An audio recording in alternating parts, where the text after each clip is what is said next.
Chapitre 7. Vivre à la campagne. L'idéal divin. 320. Bien que toute la création fût dans un état de beauté parfaite, et que rien ne semblât présenter le moindre défaut sur cette terre créée par Dieu pour le bonheur d'Adam et Ève, l'Éternel manifesta son grand amour pour eux en plantant un jardin spécialement à leur attention. Une partie de leur temps devait être consacrée avec bonheur à entretenir ce jardin, et une autre à recevoir la visite des anges qui les instruiraient et qu'ils écouteraient dans une bienheureuse méditation. Leur labeur n'était pas fatigant, mais agréable et vivifiant. Ce magnifique jardin devait être leur foyer, leur résidence principale. 321. Quelles étaient les conditions choisies par le Père infini pour son Fils? Un foyer retiré dans les collines de la Galilée, une famille subvenant à ses propres besoins par un travail honnête et digne, une vie de simplicité, la lutte quotidienne contre les difficultés et les peines, le renoncement, l'économie, le service patient et joyeux, l'heure d'étude aux côtés de sa mère, avec le rouleau ouvert des Écritures, la quiétude de l'aube ou du crépuscule dans la vallée verte, les saintes occupations dans la nature, l'étude de la création et de la providence, et la communion de l'âme avec Dieu. Telles étaient les conditions et les avantages des premières années de la vie de Jésus. Quittez les villes. 322. Sortez des villes aussi vite que possible et achetez un petit terrain où vous pourrez faire votre jardin, où vos enfants pourront observer la croissance des fleurs et apprendre d'elles une leçon de simplicité et de pureté. 323. Sortez des villes.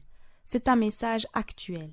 Soyez certains que notre peuple est appelé à habiter à des kilomètres des grandes villes. Si vous pouviez visiter San Francisco dans son état actuel, vous ne manqueriez pas de comprendre qu'il faut quitter les villes. 324.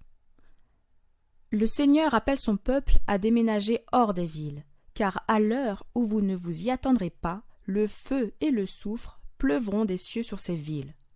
Le choc sera proportionnel à leur péché. Lorsqu'une ville sera détruite, que notre peuple ne regarde pas cela comme une mince affaire et qu'il ne pense pas qu'il est possible, si l'opportunité se présente, de construire eux-mêmes des maisons dans cette même ville détruite. 325. Que ceux qui veulent comprendre la signification de ces choses lisent le chapitre 11 de l'Apocalypse. Lisez chaque verset et apprenez ce qui va survenir sur les villes. Lisez également les scènes décrites dans le chapitre 18 du même livre. 326. Les pères et les mères qui possèdent un bout de terrain et une maison confortable sont des rois et des reines. Évangélisez les villes sans y vivre. 327. En tant que peuple de Dieu, gardant ses commandements, nous devons quitter les villes. Comme Enoch, nous devons travailler dans les villes, mais non pas y habiter. 328. Les villes doivent être évangélisées en y venant de l'extérieur. Le messager de Dieu m'a dit: les villes ne seront-elles pas averties? Si, mais le peuple de Dieu ne doit pas y habiter. Il doit les visiter afin de les avertir de ce qui est prêt de survenir sur la terre. 329. Pendant des années, j'ai reçu des lumières spéciales me donnant l'instruction que nous ne devons pas centrer notre travail dans les villes. Le tourbillon et la confusion qui remplissent ces villes, les conditions de vie créées par les syndicats et les grèves, seraient un grand handicap pour notre travail. 330. Lorsque l'iniquité abonde dans une nation, il y a toujours une voix qui se fait entendre, donnant un avertissement et une instruction, telle la voix de Lot à Sodome. Cependant, Lot aurait pu épargner bien des maux à sa famille s'il n'avait pas installé sa maison dans cette ville maudite et polluée. Tout ce que Lot et sa famille ont accompli dans Sodome aurait pu être fait par eux, même s'ils avaient habité en dehors de la ville. 331. Pour le moment, certains seront obligés de travailler à Chicago, mais ceux-ci devraient préparer des centres de travail dans des secteurs ruraux, d'où ils pourraient évangéliser les villes. Le Seigneur souhaiterait que son peuple les recherche et se procure des endroits humbles, bon marché comme centre de leur travail. Et de temps en temps, des endroits plus grands leur seront signalés qu'ils pourront obtenir à des prix incroyablement bas. Des riches bénédictions dans un environnement naturel. 332. Nous disons encore, sortons des villes. Ne considérez pas comme une grande privation de devoir vous retirer dans les collines et les montagnes, mais recherchez cette retraite où vous pourrez être seul avec Dieu afin d'apprendre sa volonté et ses voies. 333. Je presse notre peuple de faire de la recherche de la spiritualité l'objectif de leur vie. Le Christ est à la porte. C'est pourquoi je dis à notre peuple, ne considérez pas comme une privation d'être appelé à quitter les villes pour vous installer dans des zones rurales. De riches bénédictions y attendent ceux qui voudront s'en emparer. En contemplant les scènes de la nature, les œuvres du Créateur, en étudiant les chefs-d'œuvre sortis des mains de Dieu, imperceptiblement, vous serez changés progressivement à leur image. Le développement du caractère est plus aisé à la campagne. 334. Les parents se déplacent avec leur famille vers les villes parce qu'ils s'imaginent qu'ils y trouveront une vie plus animée que dans les campagnes. Les enfants n'ayant rien à faire lorsqu'ils ne sont pas à l'école trouvent l'éducation des rues. Par le contact avec de mauvais camarades, ils acquièrent des habitudes de vice et de dissipation. 335.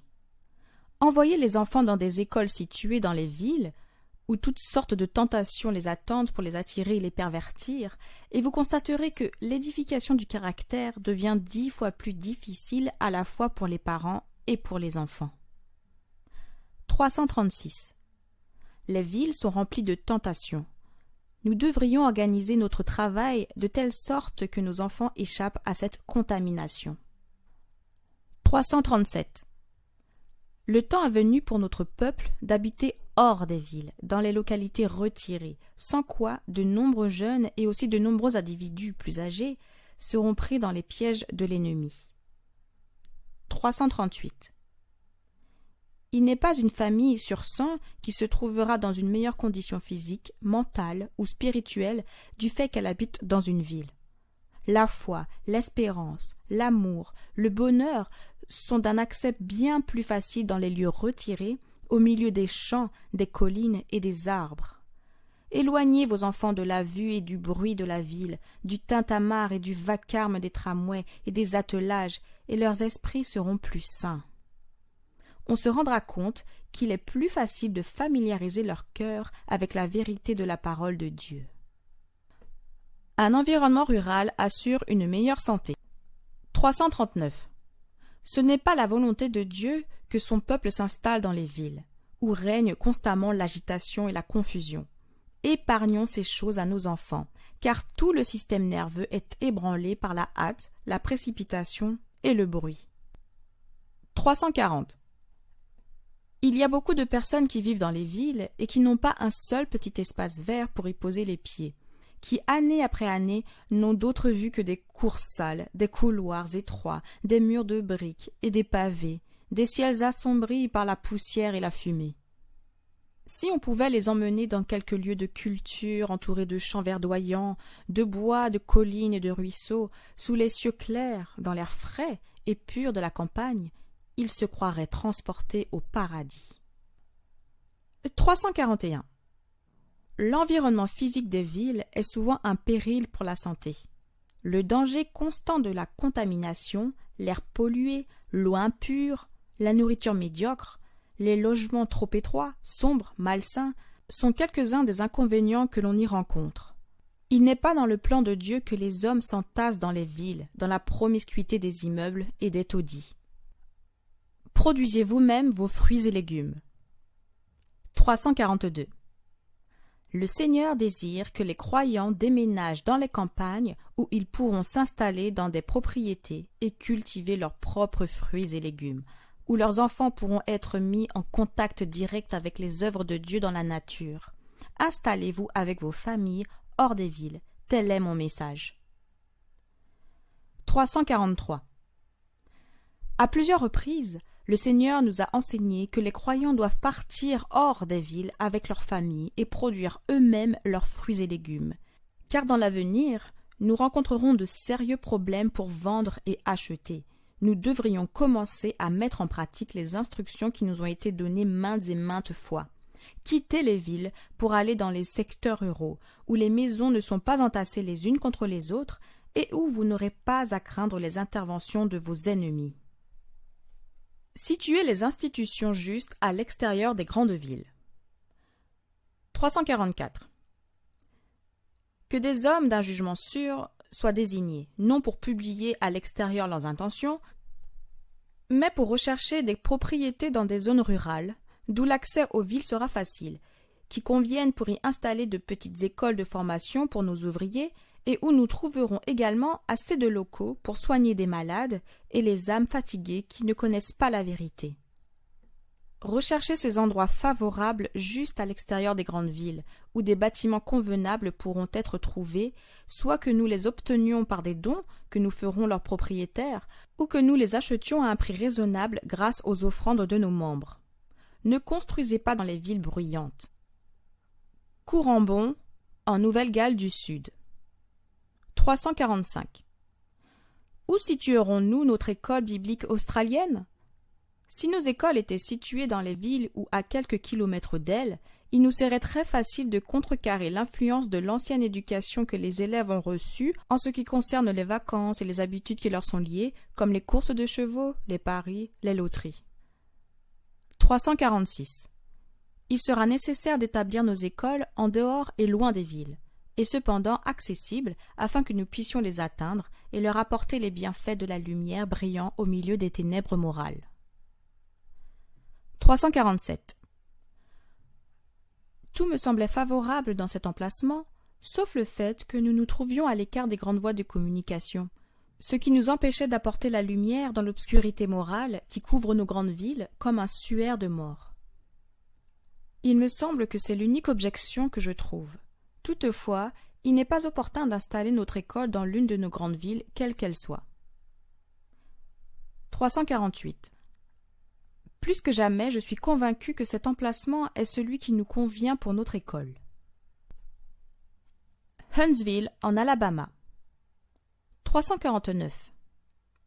Ceux qui sont responsables de la gestion des écoles de Grainsville et de Huntsville devraient étudier ce qui pourrait être fait par ces institutions pour établir des entreprises afin que nos membres qui seraient désireux de quitter les grandes villes sans dépenser beaucoup trouvent de modestes maisons ainsi qu'un emploi.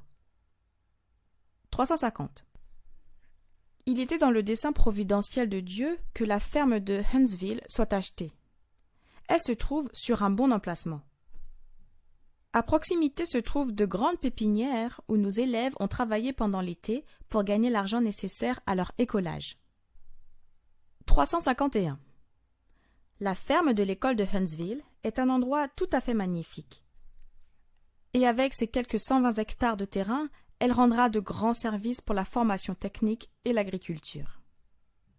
352. On m'a demandé récemment, ne serait-ce pas une bonne chose de vendre la propriété de Huntsville et d'acheter un endroit plus petit? Mais j'ai reçu instruction que cette ferme ne doit pas être vendue et que cet emplacement nous offre de nombreux avantages pour y réaliser une école pour des élèves de couleur. Bering Springs, Michigan. 353. J'ai entendu dire que l'on pense situer l'école de Bering Springs dans le sud-ouest du Michigan. J'aime beaucoup la description qui m'a été faite de cet endroit. Dans un site tel que Bering Springs, l'école deviendra une leçon de choses, et j'espère que personne ne viendra s'interposer pour empêcher le cheminement de ce projet. 354. La bonne main du Seigneur a accompagné nos frères pour le choix de l'emplacement de l'école. Cet endroit correspond tout à fait aux représentations qui m'ont été données concernant la situation souhaitable de l'école. Elle est loin des villes et possède des terrains suffisants pour des activités agricoles, ainsi que suffisamment d'espace pour que les maisons ne soient pas construites les unes sur les autres. Il y a assez de terrain pour que les élèves soient initiés à la culture. 355. En déplaçant le collège de Battle Creek pour l'établir à Bering Springs, les frères Megan et Sutherland ont agi en harmonie avec la lumière que Dieu a donnée. Ils ont travaillé dur dans de grandes difficultés. Dieu a été avec eux. Il a approuvé leurs efforts. Stoneham, Massachusetts. 356.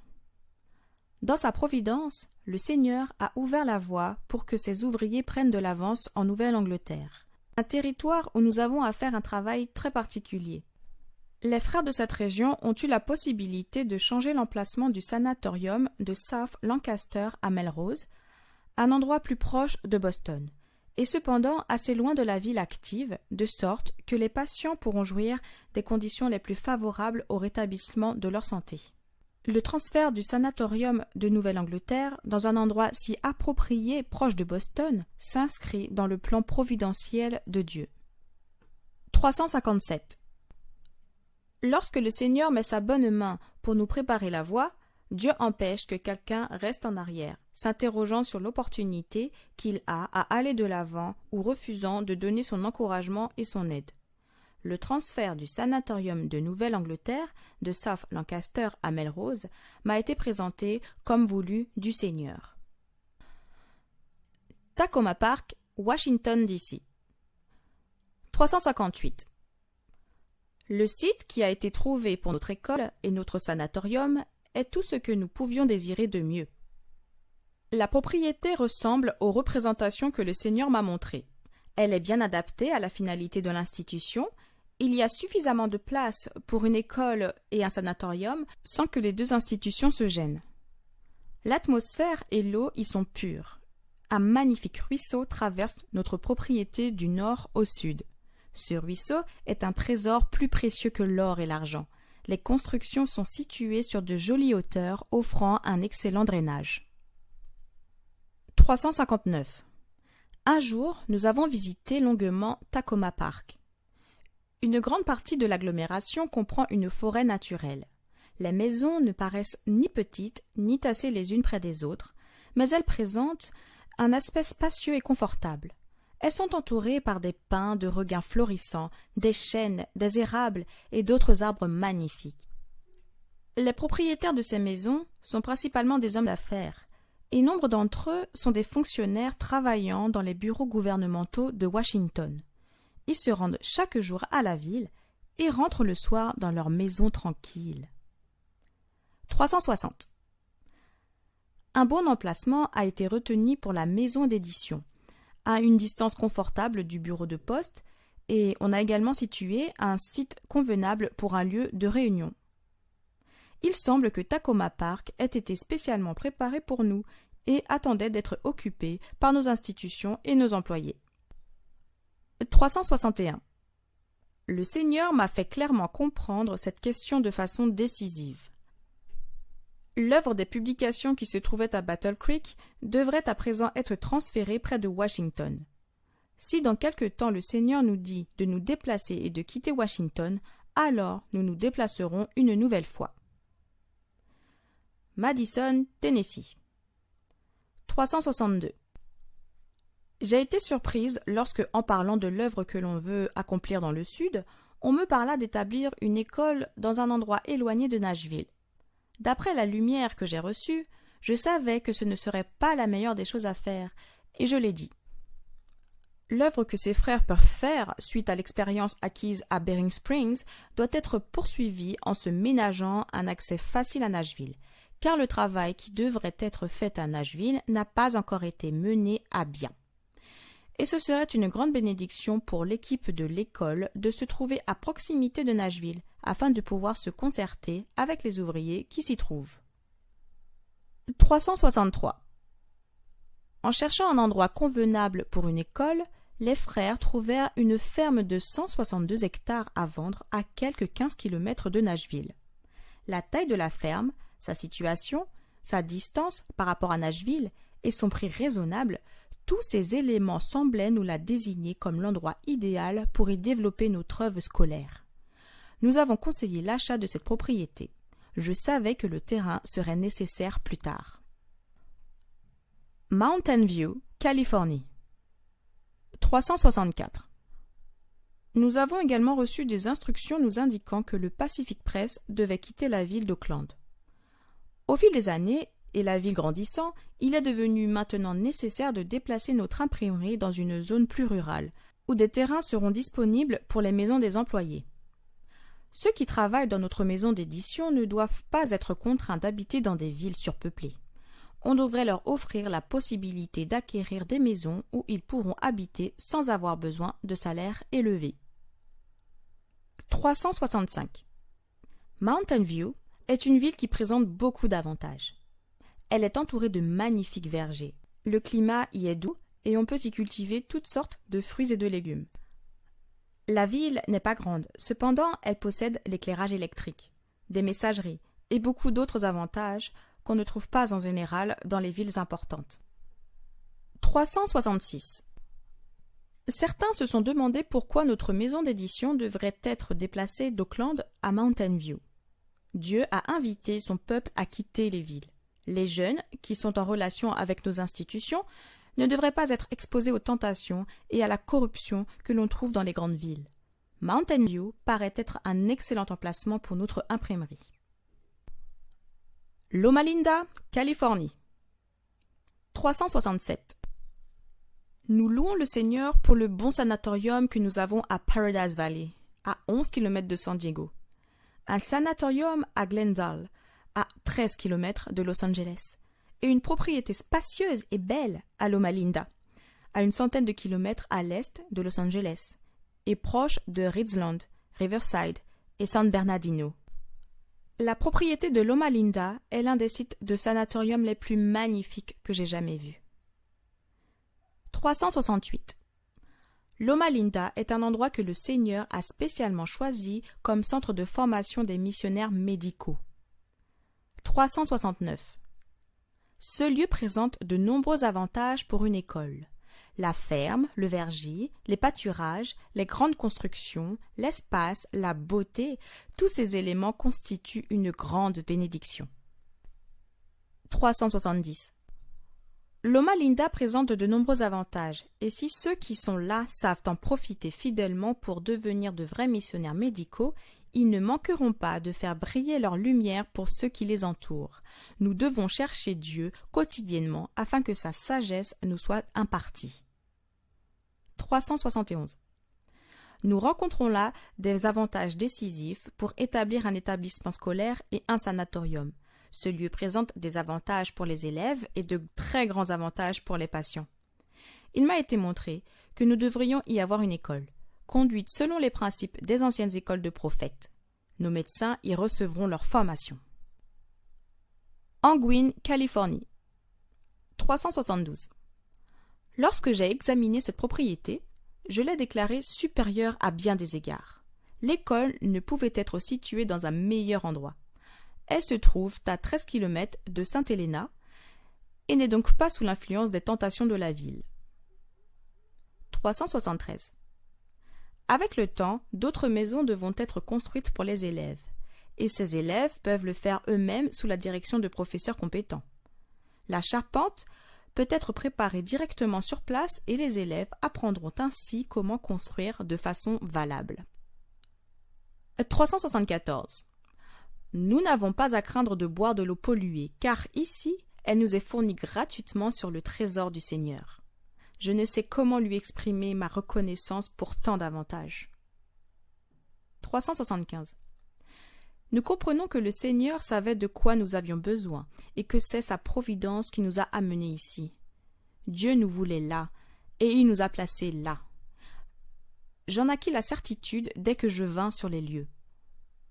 Je pense que lorsque vous visiterez les lieux, vous aboutirez au même avis, à savoir que le Seigneur a réservé cet endroit pour nous.